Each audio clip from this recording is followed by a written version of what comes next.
ನಮಸ್ತೆ ವೀಕ್ಷಕರೇ, ನಾನು ಡಾಕ್ಟರ್ ಅನುಷಾ ಶೆಟ್ಟಿ, ಯೋಗ ಮತ್ತು ಪ್ರಕೃತಿ ಚಿಕಿತ್ಸಾ ವೈದ್ಯ, ಜನನಿ ಯೋಗ ಮತ್ತು ಪ್ರಕೃತಿ ಚಿಕಿತ್ಸಾ ಆಸ್ಪತ್ರೆ, ಹರಪನಹಳ್ಳಿ. ಇವತ್ತಿನ ವಿಡಿಯೋ ಸೈನಸೈಟಿಸ್. ಮೊದಲಿಗೆ ಸೈನಸೈಟಿಸ್ ಅಂದರೆ ಏನು ಅಂತ ನೋಡೋಣ. ಸೈನಸ್ ಅಂತ ಅಂದರೆ ನಮ್ಮದು ಸ್ಕಲ್ ಮತ್ತು ಫೇಸಲ್ಲಿರೋ ಹಾಲೋ ಕ್ಯಾವಿಟಿ ಅಂದರೆ ಎಂಟಿ ಸ್ಪೇಸ್. ಇವು 4 ಪೇರ್ಸ್ ಆಫ್ ಸೈನಸ್ಗಳಿದ್ದಾವೆ. ಅವು ಎಲ್ಲಿರೋದು ಅಂದರೆ, ಫಸ್ಟ್ ಒನ್ನು ಫ್ರಾಂಟಲ್ ಸೈನಸ್ ಅಂದರೆ ನಮ್ಮದು ಐಬ್ರೋ ಮೇಲಿರೋದು, ಈ ರೀಜನಲ್ಲಿರೋದು frontal sinus. Second one maxillary sinus, ಇದು ನಮ್ಮದು ನೋಸ್ದು ಈ ರೀಜನಲ್ಲಿರೋದು.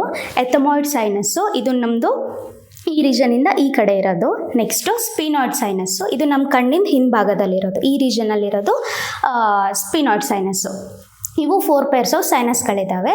ಇದರಲ್ಲಿ ನಾರ್ಮಲ್ ಆಗಿ ಏರ್ ಫಿಲ್ ಆಗಿರುತ್ತೆ, ಈ ಕ್ಯಾವಿಟಿಯಲ್ಲಿ ನಾರ್ಮಲ್ ಆಗಿ ಏರ್ ಫಿಲ್ ಆಗಿರುತ್ತೆ. ಬಟ್ ಇನ್ ಸೈನಸೈಟಿಸ್ ಕಂಡೀಷನಲ್ಲಿ ಇನ್ಫೆಕ್ಷನ್ ಆಗಿ ಅದರಲ್ಲಿ ಮ್ಯೂಕಸ್ ಫಿಲ್ ಆಗಿರುತ್ತೆ, ಅದನ್ನು ಸೈನಸೈಟಿಸ್ ಅಂತ ಕರಿತೇವೆ ನಾವು.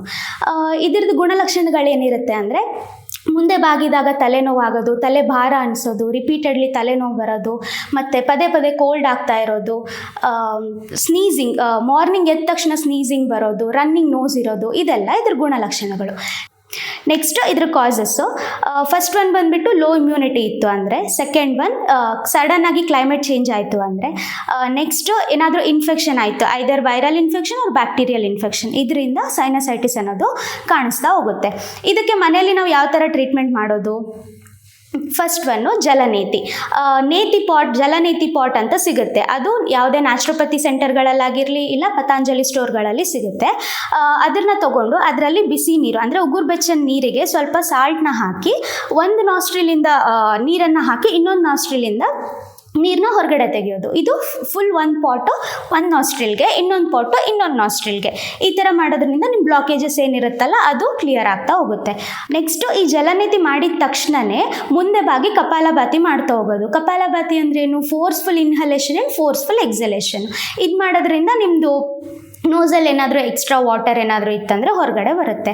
Next one hot fermentation bag. Hot fermentation bag ಯಾವ್ಯಾವ ಪ್ಲೇಸಲ್ಲಿ ಇಡಬೇಕು ಅಂದರೆ, ನಾನು ನಿಮಗೆ 4 ಪೇರ್ ಆಫ್ ಸೈನಸ್ನ ತೋರಿಸಿದ್ನಲ್ಲ, ಇಲ್ಲಿ ಒಂದು, ಇಲ್ಲಿ ಈ ರೀಜನಲ್ಲಿ ಹಾಟ್ ಫರ್ಮೆಂಟೇಷನ್ ಬ್ಯಾಗ್ನ ಲೈಟಾಗಿ ಪ್ರೆಷರ್ ಕೊಡ್ತಾ ಹೋಗೋದು.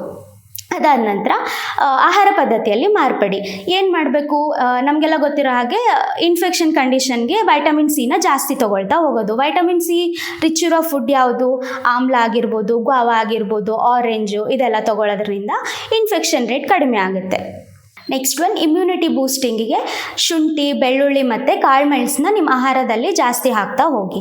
ನೆಕ್ಸ್ಟು ಯಾವ ಫುಡ್ನ ಅವಾಯ್ಡ್ ಮಾಡಬೇಕು ಅಂತ, ಮ್ಯೂಕಸ್ ಪ್ರೊಡ್ಯೂಸಿಂಗ್ ಫುಡ್ ಆಗಿರುವಂತಹ ಆಯಿಲಿ ಫುಡ್ ಆಗಿರ್ಬೋದು, ಪ್ರಿಸರ್ವೇಟಿವ್ ಫುಡ್ ಆಗಿರ್ಬೋದು, ಮತ್ತು ಕೋಲ್ಡ್ ಡ್ರಿಂಕ್ಸ್ ಆಗಿರ್ಬೋದು, ಇದನ್ನೆಲ್ಲ ಅವಾಯ್ಡ್ ಮಾಡ್ತಾ ಬರಬೇಕು. ಡೈರಿ ಪ್ರಾಡಕ್ಟ್ಸ್ನ ಅಂದರೆ ಹಾಲು, ಮೊಸರು, ಮಜ್ಜಿಗೆನ ಸಂಜೆ 6 ಗಂಟೆ ನಂತರ ತೊಗೊಳ್ಳೋ ಹಾಗಿಲ್ಲ, 6 ಗಂಟೆ ಮುಂಚೆ ತೊಗೊಳ್ತಾ ಹೋಗಿ. ನೆಕ್ಸ್ಟು ಯೋಗ ಮತ್ತು ಪ್ರಾಣಾಯಾಮ. ಯೋಗದಲ್ಲಿ ಯಾವ್ಯಾವ ಆಸನ ಮಾಡಬೇಕು? ಭುಜಂಗಾಸನ, ಪೂರ್ವೋತ್ತನಾಸನ, ಸರ್ವಾಂಗಾಸನ, ಉಷ್ಟ್ರಾಸನ ಮತ್ತು 3 ರೌಂಡ್ಸು ಸೂರ್ಯ ನಮಸ್ಕಾರ, ಇದನ್ನೆಲ್ಲ ಮಾಡ್ತಾ ಹೋಗೋದು. ಪ್ರಾಣಾಯಾಮದಲ್ಲಿ ಏನು ಮಾಡಬೇಕು? ಅನುಲೋಮ ವಿಲೋಮ ಪ್ರಾಣಾಯಾಮ, ಕಪಾಲಭಾತಿ ಪ್ರಾಣಾಯಾಮನ ಮಾಡ್ತಾ ಹೋಗಿ. ಇದೆಲ್ಲ ಮಾಡೋದ್ರಿಂದ ನಿಮ್ಮ ಸೈನಸೈಟಿಸ್ ಕಡಿಮೆ ಆಗ್ತಾ ಹೋಗುತ್ತೆ. ಹಾಗೂ ಇನ್ನೂ ಹೆಚ್ಚಿನ ಮಾಹಿತಿಗಾಗಿ ನಮ್ಮ ಆಸ್ಪತ್ರೆಯನ್ನು ಭೇಟಿ ನೀಡಿ. ಇದೇ ಥರದ ವಿಡಿಯೋಗಳಿಗಾಗಿ ನಮ್ಮ ಪೇಜ್ನ ಫಾಲೋ ಮಾಡಿ, ಲೈಕ್ ಮಾಡಿ ಹಾಗೂ ನಿಮ್ಮ ಸ್ನೇಹಿತರೊಂದಿಗೆ ಹಂಚಿಕೊಳ್ಳಿ. ಧನ್ಯವಾದಗಳು.